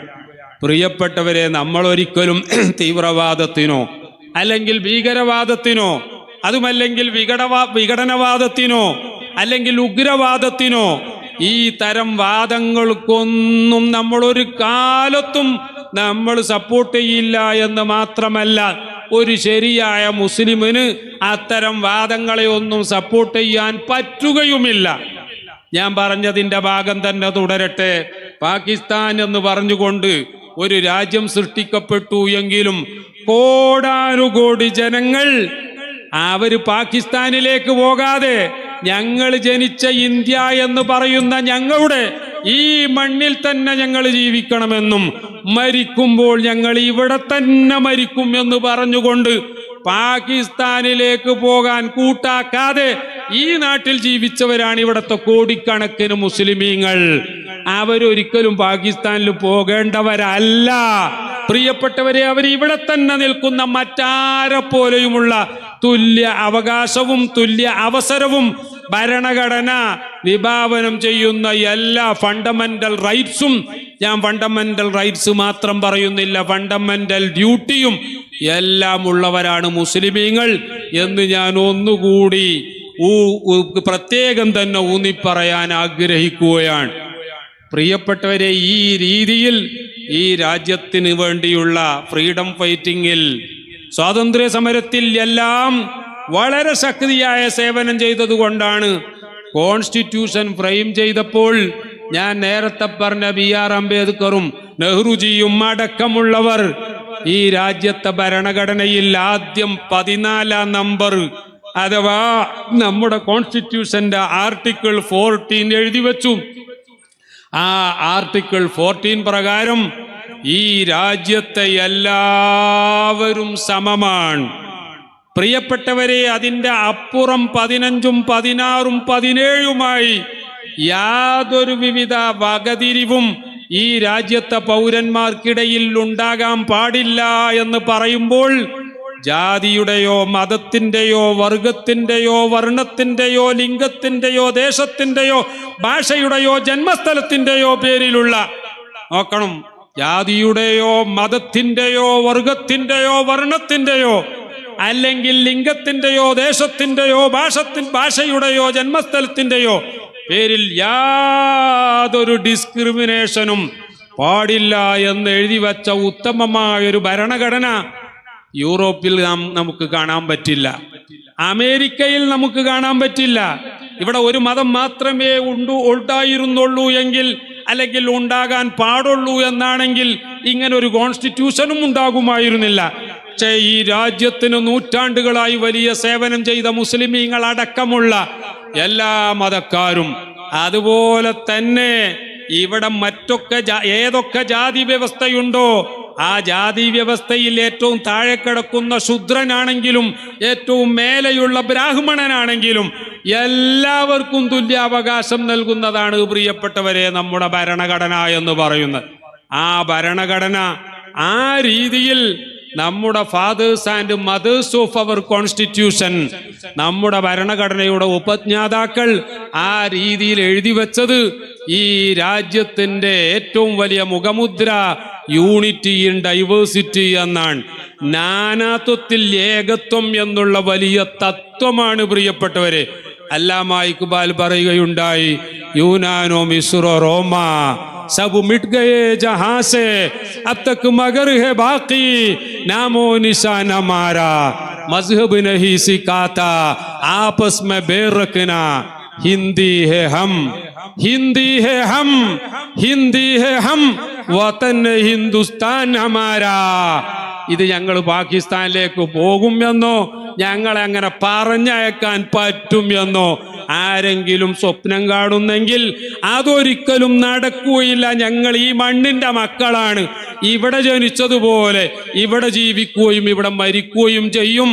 ഞങ്ങളെക്കാൾ ഒരു കൂടിയ അവകാശം മറ്റാർക്കെങ്കിലും മതത്തിന്റെ പേരിലോ ജാതിയുടെ പേരിലോ രാഷ്ട്രീയത്തിന്റെ പേരിലോ ഉണ്ട് എന്ന വാദം ഒരിക്കലും അംഗീകരിക്കാൻ സാധ്യമല്ല എന്നൊന്നുകൂടി ഊന്നിപ്പറയുകയാണ്. ഇതൊക്കെ ഉള്ളത് കൊണ്ടാണ് പ്രിയപ്പെട്ടവരെ ഈ രാജ്യത്ത് ഭരണം നടത്തിയിരുന്ന എല്ലാവരും എല്ലാ ജാതിക്കാരുടെയും എല്ലാ മതക്കാരുടെയും അവകാശങ്ങളൊക്കെ എഴുതി വെച്ചുകൊണ്ട് നിയമമുണ്ടാക്കിയത്. ഭരണഘടനയുടെ ആർട്ടിക്കിൾ 14, 15, 16, 17 മാത്രമല്ല, ആർട്ടിക്കിൾ 25 വരുമ്പോൾ അതാ ഫ്രീഡം ഓഫ് ഫെയ്ത്തും അതുപോലെ തന്നെ ഫ്രീഡം ഓഫ് റിലീജിയനും എല്ലാം അടങ്ങുന്ന രീതിയിൽ ഈ രാജ്യത്ത് എല്ലാ മതക്കാർക്കും, മതം ഇല്ലാത്തവർക്കും, ഈശ്വരൻ ഉണ്ട് എന്ന് വാദിക്കുന്നവർക്കും ഈശ്വരൻ ഇല്ല എന്ന് പറയുന്നവർക്കുമൊക്കെ ഒരേ രീതിയിൽ സ്വാതന്ത്ര്യം നൽകുന്ന ആർട്ടിക്കിൾ 25 എങ്കിൽ ആർട്ടിക്കിൾ 26 ആർട്ടിക്കിൾ 29 ഒക്കെ വായിക്കുമ്പോൾ ആർട്ടിക്കിൾ 26 29 എല്ലാം ഒന്ന് വായിച്ചു നോക്കൂ. ഈ വ്യത്യസ്ത ജാതിക്കാർക്കും മതക്കാർക്കും ന്യൂനപക്ഷങ്ങൾക്കുമൊക്കെ അവരുടേതായ സ്ഥാപനങ്ങൾ ഉണ്ടാക്കാൻ, അതുപോലെ തന്നെ സ്വത്ത് സമ്പാദിക്കാൻ, ആ സ്വത്ത് കൈകാര്യം ചെയ്യാൻ, ആ സ്വത്ത് മറ്റാർക്കെങ്കിലും കൊടുക്കാൻ, ഇതിനൊക്കെ അവകാശമുണ്ട് എന്നാണ് നമ്മുടെ പാർട്ട് 3 ഫണ്ടമെന്റൽ റൈറ്റ്സ് എന്ന് പറയുന്ന ഭരണഘടനയുടെ 3-ാം ഭാഗം അഥവാ നമ്മുടെ മൗലികാവകാശങ്ങളിൽ പറയുന്നത് എങ്കിൽ, പ്രിയപ്പെട്ടവരെ, ഞാൻ നിങ്ങളുടെ മുന്നിൽ ഈ കാണിക്കുന്ന പുതിയ വഖഫ് അമെൻമെന്റ് ആക്ട് 2025 എന്ന് പറയുന്ന നിയമം ഈ മുസ്ലിമീങ്ങൾക്കുള്ള മൗലികാവകാശം ഹനിക്കുന്നതാണ്. ഭരണഘടനാ വിരുദ്ധമാണ്. കോടതിയുടെ മുന്നിൽ ഇത് ചോദ്യം ചെയ്യപ്പെട്ടിട്ടുണ്ട്. പക്ഷേ ജസ്റ്റിസ് ഖന്ന 13-ാം തീയതി അദ്ദേഹത്തിന്റെ കാലാവധി തീരുന്നത് ആയതിനാൽ അദ്ദേഹം ഇന്നലേക്ക് പോസ്റ്റ് ചെയ്തിരുന്നു എങ്കിലും അദ്ദേഹം ഇന്നലെ സുപ്രീം കോടതിയിൽ കൂടിയ വക്കീലന്മാരോട് അദ്ദേഹം ഉള്ളു തുറന്ന് പറഞ്ഞു, ഞാൻ ഈ കേസ് കേട്ടാൽ പോലും എനിക്കിതിൽ ഒരു ഇന്ററിം ഓർഡർ പോലും പറയാൻ കഴിയില്ല. കാരണം അത്ര വിശാലമായ വിഷയങ്ങളാണ് എൻ്റെ മുന്നിലെത്തിയിരിക്കുന്നത്. 13-ാം തീയതി കാലാവധി തീരുന്ന ഞാൻ അല്പം എന്തെങ്കിലും കേട്ട് വിധി പറഞ്ഞാൽ ശരിയാവുകയില്ല. അതുകൊണ്ട് തന്നെ അടുത്ത് ആ സുപ്രീം കോടതിയുടെ ചീഫ് ജസ്റ്റിസായി വരുന്ന മാന്യ ജഡ്ജിയും അതുപോലെ അദ്ദേഹം രൂപീകരിക്കുന്ന ബെഞ്ചും 15-ാം തീയതി മുതൽ ഈ കേസ് കേൾക്കും എന്ന് പറഞ്ഞുകൊണ്ട് വഖഫ് കേസ് മെയ് 15-ാം തീയതിയിലേക്ക് മാറ്റിവെച്ചിരിക്കുകയാണ്. എന്തൊക്കെയാണ് പ്രധാനപ്പെട്ട ഇതിൻ്റെ അപകടം എന്ന് മാത്രം ഹ്രസ്വമായി സൂചിപ്പിച്ചുകൊണ്ട് ബഹുമാനപ്പെട്ട സയ്യിദി ഉസ്താദ് അവറുകൾക്ക് ഞാൻ വേദി ഒഴിഞ്ഞു കൊടുക്കുകയാണ്. പ്രിയപ്പെട്ടവരെ, ഒന്നാമതായി തന്നെ നോക്കൂ നിങ്ങൾ, ഈ വഖഫ് ഭേദഗതിയിൽ വളരെ പ്രധാനപ്പെട്ട ഒരു സംഗതി, ഇതിൻ്റെ സെക്ഷൻ 2 എന്ന് പറയുന്ന ഒരു സെക്ഷനുണ്ട്. ആ സെക്ഷനിൽ വളരെ കൃത്യമായി പറയുകയാണ്, രേഖാമൂലം വഖഫ് ചെയ്യപ്പെട്ടിട്ടില്ല, അതേസമയം കോടതിയോ മറ്റോ ഒക്കെ അത് വഖഫിന്റെ സ്വഭാവമുള്ള സ്ഥാപനമാണ് എന്ന് വിധി എഴുതിയാൽ പോലും അത് വഖഫായി പരിഗണിക്കാൻ പറ്റില്ല എന്ന്. പഴയ കാലത്തുള്ള വഖഫുകൾക്ക് ഡോക്യുമെന്റ് തെരഞ്ഞാൽ കാണൂല എന്നതാണ് വസ്തുത. അത്തരം പല വഖഫ് സ്വത്തുകളും കേസും വ്യവഹാരവും ഒക്കെ കഴിഞ്ഞ് അത് വഖഫായി തന്നെ കോടതി വരെ പറഞ്ഞതുണ്ടാകും.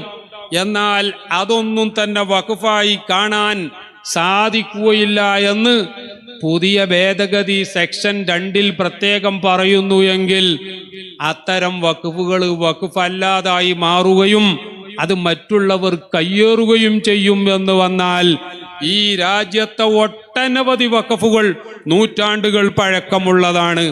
ആ വഖഫുകൾ അന്യാധീനപ്പെടുന്ന ഒരു അവസ്ഥ അവിടെ ഉണ്ടാകും.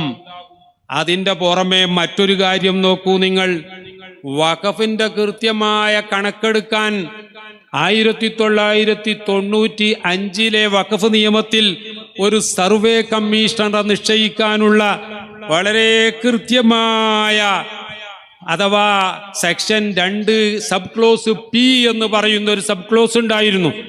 എന്നാൽ ആ പറഞ്ഞ സർവേ കമ്മീഷണർ വെക്കാനുള്ള അധികാരം പുതിയ നിയമത്തിൽ എടുത്തു ഒഴിവാക്കപ്പെട്ടിരിക്കുകയാണ്. അതുപോലെ തന്നെ നോക്കൂ നിങ്ങൾ, മറ്റൊരു സംഗതി വഖഫ് ബൈ യൂസർ എന്നാണ്. എന്ന് പറഞ്ഞാൽ ഉപയോഗത്തിലൂടെ വഖഫായത് നിങ്ങളൊക്കെ കേട്ടിട്ടുണ്ടാവും. ഞാൻ ആദ്യം പറഞ്ഞതുമായി ഏതാണ്ട് ബന്ധപ്പെട്ടതാണ്. പക്ഷേ കോടതി റിപ്പോർട്ട് ചെയ്തിട്ടില്ല എന്ന് മാത്രമേ ഉള്ളൂ. ഒരു സ്ഥലം പള്ളിയായി നൂറ്റാണ്ടുകളായി ഉപയോഗിച്ച് ജനങ്ങൾ നിസ്കരിച്ചു വരുന്നു. അതിൻ്റെ ആധാരമോ മറ്റോ കാണുന്നില്ല. പള്ളിയാണ് എന്നതിൽ ആർക്കും തർക്കമില്ല. കാരണം 5ഓ 10ഓ നൂറ്റാണ്ടായിട്ടുണ്ട് അവിടെ നിസ്കാരം നടക്കുകയാണ്. പക്ഷേ റവന്യൂ റെക്കോർഡ് കാണാനില്ല. അതുകൊണ്ട് തന്നെ വഖഫ് ബൈ യൂസർ എന്ന് പറയുന്ന വഖഫാണ് എന്ന് പറയുന്ന ഭാഗം നമ്മുടെ നിയമത്തിൽ നിന്ന് പുതിയ ഭേദഗതിയിൽ നിന്ന് ഡിലീറ്റ് ചെയ്യപ്പെട്ടിരിക്കുകയാണ്. മറ്റൊരു നിയമം നോക്കൂ നിങ്ങൾ. 3B എന്ന് പറയുന്ന ഒരു പുതിയ സെക്ഷൻ പുതിയ ഭേദഗതിയിൽ കൊണ്ടുവന്നിരിക്കുകയാണ്. 3A എന്ന് പറയുന്ന ഒരു സെക്ഷൻ ആയിരുന്നു ആദ്യം ഉണ്ടായിരുന്നെങ്കിൽ പുതിയ ഭേദഗതിയിൽ അതാ ഒരു 3B എന്ന് പറയുന്ന ഒരു ഭേദഗതി കൊണ്ടുവന്നിരിക്കുകയാണ്. ആ ഭേദഗതി പ്രകാരം നമ്മൾ മനസ്സിലാക്കേണ്ടത് എന്താണെന്നറിയാമോ? പഴയ വഖഫാണെങ്കിൽ പോലും, ഞാൻ നേരത്തെ പറഞ്ഞതുപോലെ 500ഓ 600ഓ അതിലധികമോ കൊല്ലമുള്ള വഖഫാണെങ്കിൽ പോലും ഇനി അത് വഖഫായി അംഗീകരിക്കപ്പെടണമെങ്കിൽ ഈ നിയമം വന്ന് 6 മാസത്തിനുള്ളിൽ the name and address of the creator of waqf, വാഖിഫിന്റെ പേരും അഡ്രസ്സും മുഴുവൻ അപ്ലോഡ് ചെയ്യണം. മാത്രമല്ല mode and date of such creation. നിങ്ങളൊന്ന് ആലോചിച്ച് നോക്കൂ. ഒരു 600ഓ 700ഓ കൊല്ലം മുമ്പുള്ള വഖഫ്, ആ വാഖിഫിന്റെ പേരും വേണം അഡ്രസ്സും വേണം എന്ന് പറഞ്ഞാൽ, അതുപോലെ തന്നെ ആ വഖഫ് ചെയ്തതിന്റെ ഡേറ്റ് എന്നാണ് എന്നുള്ളതൊക്കെ കേന്ദ്ര ഗവൺമെന്റിന്റെ ഡാറ്റാബേസിൽ അപ്ലോഡ് ചെയ്യണം എന്നാണ് പ്രിയപ്പെട്ടവരെ ഇവരുടെ പുതിയ ഭേദഗതിയിൽ കൊണ്ടുവന്നിരിക്കുന്നത്. അഥവാ ഇത് ചെയ്യാഞ്ഞാൽ 6 മാസത്തിനുള്ളിൽ ഇത്തരം ഡാറ്റകൾ അപ്ലോഡ് ചെയ്യപ്പെടാഞ്ഞാൽ ആ വഖഫ് അല്ല എന്ന് തീരുമാനിക്കപ്പെടുന്ന അവസ്ഥ വരും. ചുരുക്കി പറഞ്ഞാൽ ലോകത്ത് നമ്മുടെ ഇന്ത്യ രാജ്യത്ത് മുസ്ലിമീങ്ങളുടെ പുരാതന വഖഫുകൾ മുഴുവൻ വഖഫല്ലാതാകുന്ന ഒരു ഭേദഗതി വളരെ ചെറിയ ചില എഴുത്തുകളിലൂടെ ഈ നിയമത്തിൽ അത് അവർ ഒളിച്ചു വെച്ചിരിക്കുകയാണ്. മറ്റൊന്ന് നോക്കൂ നിങ്ങൾ. ഇതേപോലെ തന്നെ സെക്ഷൻ 3യിൽ നമുക്ക് വളരെ പ്രധാനപ്പെട്ട ഒരു കാര്യം പറയാനുള്ളത്, ഓരോ വഖഫിനെ പറ്റി മാത്രമല്ല, ഇനി മുതൽ വഖഫ് രജിസ്റ്റർ ചെയ്യണം എങ്കിൽ ആദ്യം അതിനെപ്പറ്റി വല്ല തർക്കം ഉണ്ടോ എന്ന് കലക്ടർ അന്വേഷിക്കും. ആരെങ്കിലും ഒരാൾ ഒരു വഖഫിനെ പറ്റി ഒരു തർക്കമുണ്ട് എന്ന് പറഞ്ഞാൽ മതി, ഉടനെ ഗവൺമെന്റ്, ഓരോ സംസ്ഥാനത്തെയും ഗവൺമെന്റ് എന്ന് പറയുമ്പോൾ നമുക്ക് മനസ്സിലാക്കാലോ ഓരോ സമയത്തുള്ള ഗവൺമെന്റുകളുടെ സ്വഭാവം എന്താണ്. ആ ഗവൺമെന്റ് ഒരു ഉദ്യോഗസ്ഥനെ നിശ്ചയിക്കും. ആ നിശ്ചയിക്കുന്ന ഉദ്യോഗസ്ഥൻ ഈ വഖഫ് ഭേദഗതിയിലെ 3C എന്ന് പറയുന്ന പുതിയ ഒരു സെക്ഷൻ കൊണ്ടുവന്നതാണ്. ആ 3C എന്ന് പറയുന്ന സെക്ഷനിൽ പറയുന്നത്, ഏതെങ്കിലും ഒരു വഖഫ് ഭൂമിയെ പറ്റി ഇത് ഗവൺമെന്റ് ഭൂമിയാണ് എന്നുള്ള എന്തെങ്കിലും ഒരു റിപ്പോർട്ടുണ്ടായാൽ അന്ന് മുതൽ അത് വഖഫ് അല്ല എന്ന് തീരുമാനിക്കപ്പെടും. എന്നിട്ടൊരു ഉദ്യോഗസ്ഥനെ നിശ്ചയിക്കപ്പെടും. ആ ഉദ്യോഗസ്ഥന്റെ റിപ്പോർട്ടിൽ വഖഫ് അല്ല എന്നുള്ള റിപ്പോർട്ടാണ് കിട്ടുന്നതെങ്കിൽ ഉടനെ തന്നെ ആ വഖഫ്, അത് മസ്ജിദാണെങ്കിലും മദ്രസയാണെങ്കിലും ഖബർസ്ഥാനമാണെങ്കിലും ഇതെല്ലാം വഖഫ് അല്ലാതായി മാറും എന്ന് പ്രത്യേകം പറയുകയാണ്. ഇനി നോക്കൂ, വഖഫിന്റെ ഭൂമി അഥവാ ഷെഡ്യൂൾഡ് ട്രൈബ് പ്രദേശങ്ങളിൽപ്പെട്ടതാണെങ്കിൽ 3E എന്ന് പറഞ്ഞിട്ടൊരു പ്രത്യേക വകുപ്പുണ്ട്. ഇതൊരു പക്ഷേ നമുക്ക് ബോധ്യപ്പെടൂല. ആ 3യിൽ എന്താ പറയുന്നതെന്നറിയോ? No land belonging to members of scheduled tribes എന്ന് പറഞ്ഞുകൊണ്ട് shall be declared or deemed to be waqf property. Scheduled tribe മേഖലയിലുള്ള പ്രോപ്പർട്ടി ഒന്നും ഒരു നിലക്കും വഖഫാവുകയില്ല. ലക്ഷദ്വീപിലേക്കൊന്ന് വന്നാൽ അവിടെ മുഴുവൻ ഷെഡ്യൂൾഡ് ട്രൈബുകളാണ് എന്ന് പറഞ്ഞാൽ ഈ നിയമത്തിന്റെ അടിസ്ഥാനത്തിൽ പരിശോധിച്ചാൽ ആ ലക്ഷദ്വീപുകളിലെ പള്ളികളും മദ്രസകളും അടക്കം വഖഫ് അല്ല എന്ന് മുദ്ര കുത്തിക്കൊണ്ട് കയ്യേറാനുള്ള എല്ലാ വകുപ്പും ഇതിലുണ്ട് എന്ന് മനസ്സിലാക്കണം. ഞാൻ വളരെ കൂടുതലായിട്ട് വിശദീകരിക്കുന്നില്ല. പ്രധാനപ്പെട്ട 1-2 കാര്യങ്ങൾ മാത്രം പറയുകയാണ്. ഇനി നമുക്ക് 2 സംവിധാനങ്ങളുണ്ട്. ഒന്ന് സെൻട്രൽ വഖഫ് കൗൺസിൽ. ഈ സെൻട്രൽ വഖഫ് കൗൺസിൽ എത്ര മെമ്പർമാരാണെന്നറിയാമോ? ടോട്ടൽ 22 മെമ്പർമാരാണ്. നല്ലതുപോലെ ശ്രദ്ധിക്കണം. കേന്ദ്രം സ്ഥാപിക്കുന്ന വഖഫ് കൗൺസിൽ ആകെ വേണ്ടത് 22 മെമ്പർമാരാ. ആ 22 മെമ്പർമാരിൽ 8 മെമ്പർമാർ മുസ്ലിമാകണം എന്ന് നിർബന്ധം പറഞ്ഞിട്ടുണ്ട്. അപ്പം നമ്മൾ ചിന്തിക്കും 8 മെമ്പർമാർ മുസ്ലിമാണ് എന്ന് നിർബന്ധം പറഞ്ഞിട്ടുണ്ട്, എന്നാ പിന്നെ നമുക്കെന്താ പ്രശ്നം? 8 കഴിഞ്ഞാൽ 22-ൽ എത്ര പേരുണ്ട് പ്രിയപ്പെട്ടവരെ? 14 പേരുണ്ട്. ഈ 14 പേരും ഈ വഖഫിനൊക്കെ എതിർക്കുന്ന അമുസ്ലിമീങ്ങളാകാം. കുറച്ചാളുകൾ ഹിന്ദുക്കളും, കുറച്ചാള് ക്രിസ്ത്യാനികളും, കുറച്ചാളുകൾ സിഖുകാരും, അങ്ങനെ ഏതെങ്കിലും മതമുള്ളവരോ അല്ലെ മുസ്ലിം പേരുള്ള യുക്തിവാദികളോ ഒക്കെ ആയാൽ മതിയല്ലോ. ചുരുക്കി പറഞ്ഞാൽ മുസ്ലിം ആയ 8 ആൾ വരെ പല യുക്തിവാദിയുമാകാൻ പറ്റും, അത് പോകട്ടെ. എന്നാൽ 14 ആളും അമുസ്ലിമാകുന്നതിന് ഈ നിയമത്തിൽ വ്യവസ്ഥ കൊണ്ടുവന്നിരിക്കുകയാണ്. അമുസ്ലിം ആകണം എന്ന് നിർബന്ധം 2 പേരെ സംബന്ധിച്ചേ ഉള്ളൂ എങ്കിൽ, 2 പേരെ സംബന്ധിച്ച് പെണ്ണാകണം എന്ന് നിർബന്ധമുള്ളൂ എങ്കിൽ, പക്ഷേ 14 ആളും അമുസ്ലിം ആകാൻ പറ്റുന്ന രൂപത്തിലാണ് ഈ നിയമം തയ്യാറാക്കിയിരിക്കുന്നത്. നിങ്ങൾ ആലോചിച്ചു നോക്കൂ, ഒരു വഖഫിന്റെ തർക്കം വന്നു, കേന്ദ്ര വഖഫ് കൗൺസിലിൽ 22 ആളും വന്നു, 8 മുസ്ലിമീങ്ങൾ പറഞ്ഞു ഇത് വഖഫാണ് എന്ന് പറഞ്ഞു.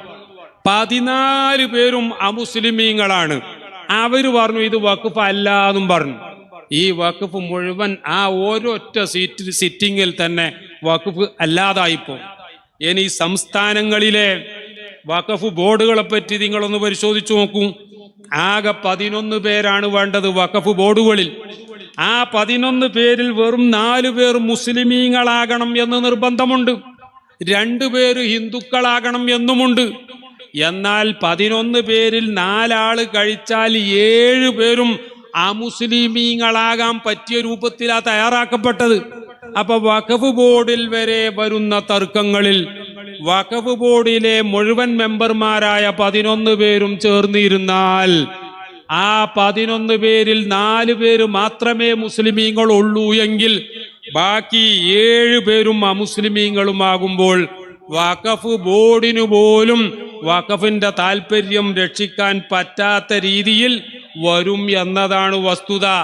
ഇങ്ങനെ വലിയ വലിയ അപകടങ്ങൾ ഇതിലുണ്ട് എന്ന കാര്യം നമ്മൾ മനസ്സിലാക്കണം. അതിൻ്റെ പുറമെ നിങ്ങൾ നോക്കൂ, ഇതിന്റെ സെക്ഷൻ 2-ൽ നമുക്കറിയാം, നേരത്തെ 95-ലെ നിയമത്തിൽ ആർക്കും വഖഫ് ചെയ്യാൻ പറ്റുമായിരുന്നു. പക്ഷേ 5 കൊല്ലം പ്രാക്ടീസിങ് മുസ്ലിം ആകണം എന്ന് ഷർത്ത് വെച്ചിരിക്കുകയാണ്. ഒരാൾ വഖഫ് ചെയ്തു, അയാൾ മുസ്ലിം ആണ് എന്ന് തന്നെ വെക്കുക, പക്ഷേ അയാൾ പ്രാക്ടീസിങ് മുസ്ലിമാണ് എന്ന് തീരുമാനിക്കാൻ കോടതിക്ക് എന്ത് മാനദണ്ഡമാണുള്ളത്? ആ വ്യക്തി അവിടെ വന്ന് ഞാൻ വഖഫ് ചെയ്തു, ഞാൻ മുസ്ലിമാണ് എന്ന് പറഞ്ഞാൽ കോടതിയിൽ വാദിക്കാൻ പറ്റും, ഗവൺമെന്റിന്റെ പ്രോസിക്യൂട്ടർക്കോ അഡ്വക്കേറ്റ് ജനറലിനോ വാദിക്കാൻ പറ്റും, നീ ഒരിക്കലും പ്രാക്ടീസിങ് മുസ്ലിം അല്ല എന്ന് ചോദ്യം ചെയ്ത് ഇദ്ദേഹം പ്രാക്ടീസിങ് മുസ്ലിം അല്ല എന്ന് തീരുമാനിച്ചുകൊണ്ട് അദ്ദേഹത്തിന്റെ വഖഫ് അല്ലാതാക്കാനുള്ള എല്ലാ സംവിധാനവും ഇതിൽ പ്രത്യേകം തന്നെ കൃത്യമായി രേഖപ്പെടുത്തി വച്ചിരിക്കുകയാണ്. ഇതിന്റെ സെക്ഷൻ 14, വഖഫിന്റെ 40-ാമത്തെ സെക്ഷൻ 14 ഉണ്ടായിരുന്നു നേരത്തെ. എന്ന് പറഞ്ഞാൽ ഒരു സ്വത്ത് വഖഫാണോ അല്ലേ എന്നൊരു തർക്കം വന്നാൽ അവിടെ വഖഫ് ബോർഡിന് ഒരു അന്വേഷണ കമ്മീഷനെ വെച്ച് ആ അന്വേഷണ കമ്മീഷന്റെ റിപ്പോർട്ട് അനുസരിച്ച് പ്രവർത്തിക്കാനുള്ള എല്ലാവിധ അധികാരങ്ങളും നേരത്തെയുള്ള വഖഫ് നിയമത്തിൽ ഉണ്ടായിരുന്നു എങ്കിൽ ഈ ഭരണഘടന ഈ നിയമ ഭേദഗതിയിലെ 23-ാമത്തെ ഭേദഗതിയായി പറയുന്നത് section 14 of the principal acts shall B omitted എന്ന ആ വകുപ്പ് തന്നെ ഇല്ലാതെയാക്കപ്പെട്ടിരിക്കുകയാണ്. എന്ന് പറഞ്ഞാൽ ഇനി ഒരു തർക്കം വന്നാൽ സാധാരണ വ്യവഹാരങ്ങളെപ്പോലെ കോടതി കയറി അത് സുപ്രീം കോടതിയിലൊക്കെ എത്തി തീരുമാനമാകാതെ കൊല്ലങ്ങൾ അങ്ങനെ നടക്കും. തർക്കം വന്ന അന്ന് മുതൽ കലക്ടറുടെ ഉത്തരവ് പ്രകാരം വഖഫ് ഭൂമി വഖഫ് അല്ല എന്ന് തീരുമാനിക്കുകയും ചെയ്യും. ചുരുക്കി പറഞ്ഞാൽ അനവധി വഖഫുകൾ വഖഫ് അല്ലാതായി പോകുന്ന വലിയ വലിയ പ്രശ്നങ്ങൾ ഇതിന്റെ പിന്നിലുണ്ട്. ഇനിയും ഒരുപാട് കാര്യങ്ങൾ ഇവിടെ പറയാനുണ്ട്. ഞാൻ അവസാനിപ്പിക്കുകയാണ് പ്രിയപ്പെട്ടവരെ. ഈ വഖഫ് ബില്ല് ഏതായാലും ഈ വഖഫ് നിയമം കോടതിയുടെ പരിഗണനയിലായതുകൊണ്ട് 15-ാം തീയതി കോടതി കേസ് വീണ്ടും പരിഗണിക്കും എന്ന് ഉത്തരവ് ഇന്നലെ തന്നെ ഇറക്കിയതുകൊണ്ട് നമുക്ക് പ്രതീക്ഷിക്കാം അല്ലാഹു സുബ്ഹാനഹു വ തആല ഈ കേസ് കൈകാര്യം ചെയ്യുന്ന വക്കീലന്മാർക്ക് നല്ലതുപോലെ വാദിക്കാനും അതുപോലെ തന്നെ ജഡ്ജിമാർക്ക് സത്യം സത്യമായി മനസ്സിലാക്കി ആ സത്യത്തിനനുസരിച്ച് വിധിക്കാനും അല്ലാഹു തആല തൗഫീഖ് ചെയ്യുമാറാവട്ടെ എന്ന് മാത്രം ദുആ ചെയ്യുകയാണ്. ബഹുമാനപ്പെട്ട സയ്യിദു ഷരീഫുൽ മദനി ഖദ്ദസല്ലാഹു സിർറഹുൽ അസീസ് മഹാനവറുകളുടെ ഉറൂസ് മുബാറക്, ആ ഉറൂസ് മുബാറക്കിൽ വന്നു ചേർന്ന നമ്മളെല്ലാവരും എപ്പോഴും ആലോചിക്കേണ്ടത് അല്ലാഹു സുബ്ഹാനഹു വ തആല നമുക്ക് ചെയ്ത നിഅമത്തുകൾക്ക് നാം എത്ര നന്ദി ചെയ്താലും മതിയാവുകയില്ല. അതുകൊണ്ട് നമ്മളോട് പരമാവധി നന്ദിയുള്ളവരായി ജീവിക്കണമെന്നും വത്തഖുല്ലാഹ മസ്തതഅ്തും എന്നാണ് പരിശുദ്ധ ഖുർആൻ പറയുന്നത്. അതുകൊണ്ട് നിസ്കാരം ഖളാ ആക്കാതെ, നോമ്പിന്റെ സമയം വരുമ്പോൾ നോമ്പൊഴിവാക്കാതെ, പരസ്പരം തർക്കിച്ച് നിൽക്കാതെ, മറ്റുള്ളവരുടെ ഭാഗത്തു നിന്ന് പ്രകോപനമുണ്ടായാൽ പോലും അവരോടൊക്കെ നമ്മൾ സഹിച്ചുകൊണ്ട് പൊരുത്തപ്പെട്ടു കൊടുത്തുകൊണ്ട് നമ്മൾ ജീവിക്കണം. നമ്മുടെ വീടുകളിൽ നമ്മുടെ ഭാര്യമാരുണ്ട്, മക്കളുണ്ട്, അവരോടൊക്കെ സൽസ്വഭാവത്തിൽ പെരുമാറണം. അങ്ങനെ നല്ല രീതിയിൽ ജീവിച്ചുകൊണ്ട് നാളെ പരലോക വിജയം നേടാൻ ഇത്തരം ഉറൂസുകൾ നമുക്കൊക്കെ സഹായകമാവട്ടെ. അല്ലാഹു സുബ്ഹാനഹു വ തആല നമ്മെയും ബന്ധപ്പെട്ടവരെയൊക്കെ അവന്റെ സജ്ജനങ്ങളിൽ ഉൾപ്പെടുത്തി ഹബീബായ റസൂലുള്ളാഹി സ്വല്ലല്ലാഹു അലൈഹി വസല്ലമ തങ്ങളെ കൂടെ ജന്നാത്തുൽ ഫിർദൗസിൽ ഒരുമിച്ച് കൂടാൻ ഭാഗ്യം ലഭിക്കുന്ന മുഅ്മിനീങ്ങളിൽ ഉൾപ്പെടുത്തി തരുമാറാവട്ടെ എന്ന് ദുആ ചെയ്തുകൊണ്ട് നിങ്ങളുടെ ദുആയിലൊക്കെ ഞങ്ങളെ എല്ലാവരെയും ഓർക്കണമെന്ന് പ്രത്യേകം വസിയ്യത്ത് ചെയ്തുകൊണ്ട് ഞാൻ അവസാനിപ്പിക്കുന്നു. ഒരു കാര്യവും കൂടി, കേരളത്തെ ഹജ്ജ് കമ്മിറ്റിയുടെ ചെയർമാൻ എന്നുള്ളൊരു ഉത്തരവാദിത്വം ഞാൻ ഏറ്റെടുക്കേണ്ടി വന്നു. അത് ഭംഗിയായി നിർവഹിക്കാൻ തൗഫീഖ് ഉണ്ടാകാൻ നിങ്ങൾ ദുആ ചെയ്യണം. നേരത്തെ ശിഹാബുദ്ദീൻ സഖാഫി സ്വാഗതം പറഞ്ഞപ്പോൾ നിങ്ങളെ ഉണർത്തിയിരുന്നു. അദ്ദേഹം എന്നോട് 4 ദിവസം വരണം എന്നാണ് ഞങ്ങൾ തീരുമാനിച്ചത് എന്നൊക്കെ പറഞ്ഞിരുന്നെങ്കിലും ഞാൻ അദ്ദേഹത്തോട് 1-ലധികം വട്ടം പറഞ്ഞു എനിക്ക് തീരെ വരാൻ പറ്റൂല. പക്ഷേ അദ്ദേഹം പറഞ്ഞു 1 ദിവസം തന്നെയെങ്കിലും നിർബന്ധമായും വരണം. എന്നാൽ മറ്റുള്ള ദിവസങ്ങളിൽ ഒന്നും ഒഴിവില്ലാതെ ഇന്ന് ചെറിയ ഒരു ഒഴിവ് കണ്ടപ്പോൾ ഇന്ന് വരാം എന്ന് പറഞ്ഞതാണ്. ഹജ്ജിന്റെ പ്രവർത്തനങ്ങളുമായി മുന്നോട്ട് പോവുകയാണ്. അതൊക്കെ നല്ല വിജയത്തിലാകാൻ ദുആ ചെയ്യണം എന്ന വസിയ്യത്തോടു കൂടി നിർത്തുന്നു. അസ്സലാമു അലൈക്കും വറഹ്മത്തുള്ളാഹി വബറകാതുഹു.